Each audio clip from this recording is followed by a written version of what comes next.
السلام علیکم ورحمۃ اللہ وبرکاتہ۔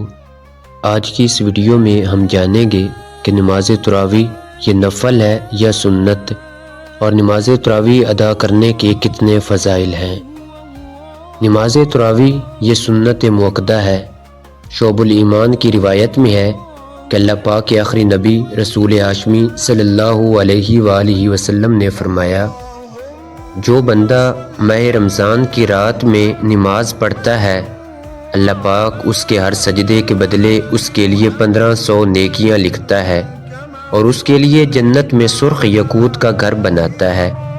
مزید فرمایا، بندہ رمضان شریف میں رات کے وقت یا دن میں جب بھی سجدہ کرتا، اس کے ہر سجدے کے بدلے جنت میں ایک ایسا درخت لگایا جاتا ہے کہ اس کے سائے میں گھوڑے سوار 500 سال تک چلتا رہے۔ اللہ پاک کی رحمت کے قربان جائیے کہ رمضان شریف میں صرف ایک سجدہ کرنے پر 1500 نیکیاں ملتی ہیں۔ جنت میں سرخ یاقوت کا گھر بنایا جاتا ہے اور جنت میں اتنا بڑا درخت لگایا جاتا ہے کہ گھوڑے سوار 500 سال تک اس کے سائے میں چلتا رہے۔ اس سے وہ لوگ سبق حاصل کریں جو معاذ اللہ نماز تراویح نہیں پڑھتے، یا پڑھتے تو ہیں مگر 20 پوری نہیں پڑھتے۔ غور کیجئے، نماز تراویح کی 20 رکعتوں میں کل 40 سجدے ہیں، یعنی جو 20 رکعت تراویح پڑھے تو اللہ پاک کی رحمت سے امید ہے کہ اسے 60,000 نیکیاں ملیں گی۔ جنت میں 40 درخت لگیں گے اور 40 جنتی محلات عطا ہوں گے۔ یہ ابھی صرف سجدوں کی نیکیاں ہیں۔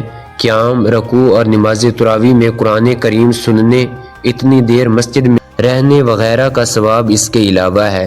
جو 8 رکعت تراویح پڑھ کر گھروں کو چلے جاتے ہیں، وہ گویا 36,000 نیکیوں، 24 جنتی محلات اور 24 جنتی درختوں سے محروم رہتے ہیں، اور جو 12 رکعت پڑھ کر تھک جاتے ہیں، وہ 24,000 نیکیوں، 16 جنتی محلات اور 16 جنتی درختوں سے محروم رہتے ہیں۔ یہ ابھی حدیث پاک میں بیان کی گئی تعداد کے مطابق ظاہری گنتی ہے۔ رحمت الہی کی وسعت پر نگاہ رکھی جائے تو پوری 20 رکعت نماز تراویح پڑھنے والوں کی خوش نصیبی اور ادھوری تراویح پڑھ کر لوٹ جانے والوں کی محرومیوں کا اندازہ لگانا ممکن ہی نہیں۔ اس لیے ہمیں چاہیے کہ ہم ماہ رمضان میں نمازوں کی خوب کثرت کریں، 20 کی 20 تراویح پابندی کے ساتھ پڑھتے رہیں۔